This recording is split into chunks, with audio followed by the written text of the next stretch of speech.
TFA fam, welcome back. Today, we're going to be discussing some of our favorite wide receiver plays for week 13. So let's just go ahead and get into the rankings right now and start with our wide receiver ones this week. And they are as follows: Tyreek Hill, and then there's a teardrop because it's such an elite matchup. CeeDee Lamb, Amon-Ra St. Brown, AJ Brown, Keenan Allen, Brandon Ayuk, Michael Pittman, Jalen Waddle, Tank Dell, Mike Evans, Devontae Smith, and Nico Collins, wrapping out the top 12 wide receivers. Cody, talk to us about these wide receiver ones. Yeah, I mean, we really don't have to spend a lot of time here, especially with 6 teams on bye this week. If you have any of these guys in the top 12, like I don't have to sell you on starting any of them. I did just want to quickly mention the Eagles and San Fran game. You're firing up all of the receiving game pieces here. We have a 46.5 point total that is tied for the third highest in the week. The Eagles are allowing the most fantasy points per game to wide receivers.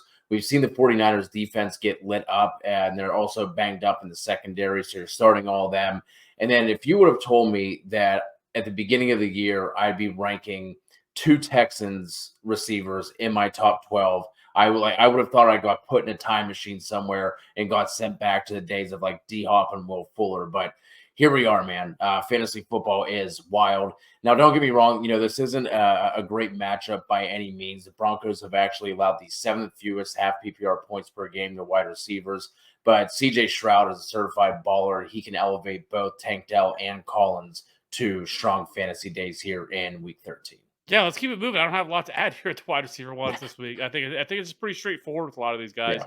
Let's move over to the wide receiver twos, and they are Deebo Samuel, Calvin Ridley, Jamar Chase, Adam Thielen, Cortland Sutton, Puka Nakua, DK Metcalf, Terry McLaurin, Rashee Rice, Garrett Wilson, DeAndre Hopkins, and Deontay Johnson. So, Cody, wide receiver twos. Yeah, a little bit more to talk through here that like we were talking before we started the show, and I said like after like wide receiver like 15, I wish I could have just like not ranked anyone from like 15 to 25 and then just started with names at 25 because it's kind of a gross week. We like I already mentioned, we have 6 teams on bye, and then some of these like quarterback situations across the NFL right now are just not fun at all. But leading it off, I kind of feel like I'm playing with fire here with Calvin Ridley, but he has to be ranked as a high-end wide receiver 2 this week. He was wide receiver 1, wide receiver 8 over the past 2 weeks. Now he gets a matchup against a Cincy defense that has allowed receivers like old man Odell Beckham to go 4 for 116. Noah Brown had a career day a few weeks ago, going 7 for 172. And then this last week, they allowed Kenny goddamn Pickett to have nearly 300 passing yards. So I'm going right back to the well here with Ridley again in week 13. Like I said, this is a gross group. Adam Thielen's kind of here just by default, but the Panthers do get a matchup against the Tampa Bay Buccaneers, who have allowed the 4th most half PPR points per game to wide receivers. You definitely don't feel great about putting Thielen here, but you have to assume that this new coaching staff, this interim coaching staff, realize that Adam Thielen has been the only thing working in their passing game. So I think we see Thielen get back on track. He only had 3 targets last week, but I think we see him get closer to the double-digit range that he had hit in 5 of his last 7 games. Next up is going to be DK Metcalf. It's been a disappointing season for him in general, but he has seen at least 9 targets in 3 straight games, as well as 5 of his last 6. The Seahawks have a matchup against Dallas. Their season stats can kind of be like thrown out the window, though, with the matchups they've had and how some of their game scripts have gone. But they have given up double-digit half PPR games to receivers like Hollywood Brown, the aforementioned Adam Thielen, and Curtis Samuel last week. The Seahawks are 9-point underdogs in this one, meaning there should be plenty of garbage time opportunity for Metcalf, and those points count all the same. So we're going to take them where we can get them. And lastly, Garrett Wilson. You want to talk about someone who's been not necessarily disappointing, but it is kind of crazy how, I guess, like well he has played for fantasy purposes, considering the quarterback situation they've had. He has quietly posted wide receiver 2 weeks in 5 of his last 6 games, hasn't had fewer than 8 targets since week 1, and that also includes double-digit targets in 6 of his last 8. This is the type of play where you just put him in your lineup. You don't watch any of the games. You don't look at his box score. You wait till the end, and then somehow you look up and he gives you a solid outing at the end of it. But Garrett Wilson deserves to be mentioned here just with how well he's playing. And, it makes you wonder what if Aaron Rodgers would have stayed healthy. But nonetheless, here we are, and that's how I'm looking at the wide receiver 2s for this week. Yeah, I just want to really quickly hit on Rashee Rice. It's mainly because he's kind of a newcomer to this group. He's not somebody that we've had up here. He's been more of a wide receiver three for most of the season. But it was really good to see him have a career day, over 100 yards There receiving you and a go. score last week. With guys like McCole Hardman and Kadarius Toney missing last week, and obviously McCole Hardman going on IR. So it really has consolidated things. And Andy Reid talked about it after the game, and mind blown that they said that with all these guys out, that they had to really focus on their best players and get them the ball, which it only took this long, I guess. Who knows? But regardless, I think Rashee Rice is in for another really strong day. Green Bay Packers have been struggling, especially against opposing wide receivers, especially with all the injuries they've had. Jair Alexander, we'll have to see if he's able to play, but then they traded away Rasul Douglas, so this will be a Yeah. matchup, at home for the Packers, but for the Chiefs, who I think Rashee Rice did for another really strong day. Probably could have had him even a little bit higher. I was actually surprised. I thought I was going to be the lone wolf, having him as a wide receiver too. And then here, as I saw Cody actually has him a little bit higher than me. So, but do really like Rashee Rice this week. I think he fired up pretty much confidence as a strong wide receiver two play this week. So let's go ahead and move on to the wide receiver threes, and they are Marquise Brown, Josh Downs, Jaden Reed, Cooper Cup, Christian Kirk, George Pickens, Tyler Lockett, Christian Watson, Curtis Samuel, Chris Godwin, Brandon Cooks, and Drake London. So, Cody, hit us with those wide receiver threes. Yeah, Kev, let's kick it off with your boy, Jaden Reed. Since week 10, he has been wide receiver 10, 11, and 25 and half PPR scoring.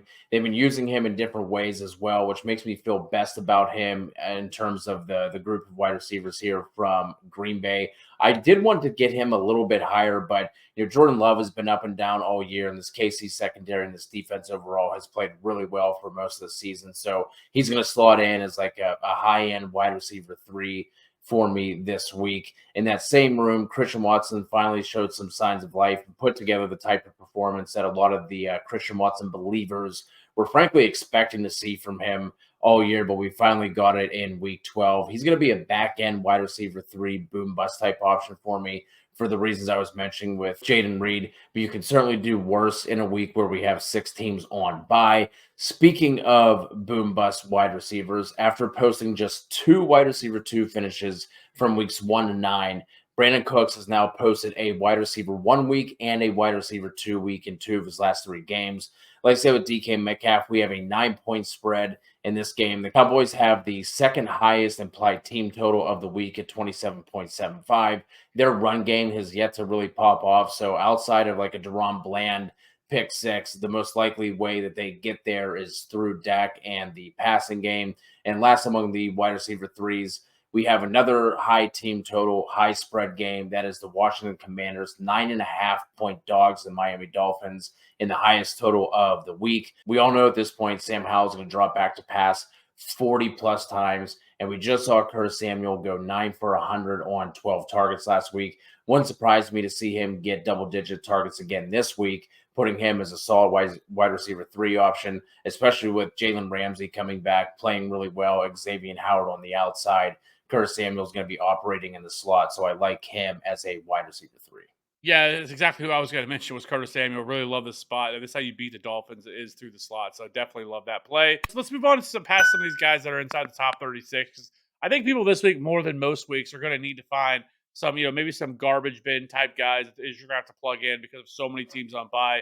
Just depends on how your roster construction works out. But who are some guys that you could be looking at to play here that are past these top 36 wide receivers? Yeah, not that he's a garbage bin type of guy like you said. He's going to be widely owned, probably not going to be available in your leagues. But JSN, if this game plays out the way that odds makers expect it to, it should force the Seahawks into more 11 personnel looks, which is obviously going to make JSN a viable dart throw if you need it.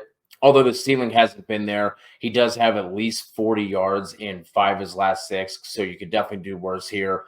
The x-rays came back negative for Amari Cooper on his ribs, so it sounds like he should be able to play. But if he's not able to, you could look to Elijah Moore and Cedric Tillman. Tillman put up a pretty nice game this past week with over 50 receiving yards. For your garbage bin type options that you were mentioning, Olamide Zaccheaus should be widely available across all formats.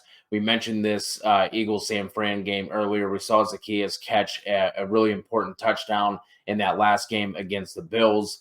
The Niners secondary, especially their safeties, have been really banged up right now. So if you're in a deep, deep league, Zaccheaus is a flyer that you could look at. And then if you're really desperate, if for some reason you can't go out and get Zacchaeus or a Cedric Tillman, the entire New Orleans Saints receiving group is banged up. So you can look at guys like Lynn Bowden Jr. that I didn't even realize was on the Saints, but that's where he is now. Keith Kirkwood, who I thought we were going to stop talking about after Drew Brees retired, but now he is still receiving targets for this team, and A.T. Perry as well. We're not going to have Chris Olave likely in the concussion protocol. We've really only seen Brock Purdy be able to go into the concussion protocol and play the same week.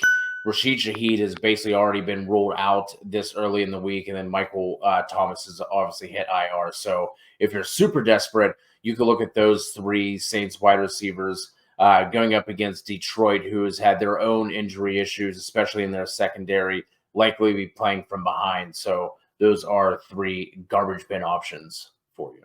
I think another one that hasn't really been getting enough buzz this week is Greg Dortch. We'll have to see if Michael Wilson's able to come back. But I think with them Yeah. going on bye week this week or next week, that you could see them hold them out for another game. I mean, obviously the Cardinals aren't going anywhere, so there's no real reason to rush them back. But Greg Dortch over the last two games has seen 17 targets each of the last two games, double-digit PPR points. So I think Greg Dortch is at a really good spot this week. I think he's a borderline top 36 wide receiver. I have him just outside of that, more of a mid-range wide receiver 4. Zay Jones, I think, is always in play because of how many opportunities he sees inside the red zone. He's kind of the preferred red zone target. Jameson Williams, who's really started to come on a little bit more and more as each week has gone by.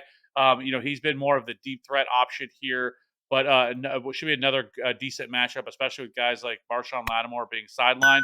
It should really help someone like Jameson Williams, who could find a deep target there. I think he is in play. And then like a guy like Darius Davis. I mean, if Quentin Johnston's not able to play there for the Chargers, I mean, you do have Jalen Guyton, who's the deep threat, but you could see Darius Davis operate from the slot and as some as well, and again get some opportunities, get some manufactured touches because who else is going to be? And the matchup against the Patriots, the narrative all week is going to be, well, Bill Belichick's just going to take away Keenan Allen. So who's going to be the other guys? And I think if you want to look at somebody, I think Darius Davis could be somebody you could look at here because Jalen Guyton doesn't really profile as that dude. He's much more of that deep threat, take the top off the defense type guy. So I think you could look there as well as another kind of a cheap option that you can pick up and plug into your lineup this week if you need to. So that being said, be sure to hit that like and subscribe button for future content. We'll see you on the next one.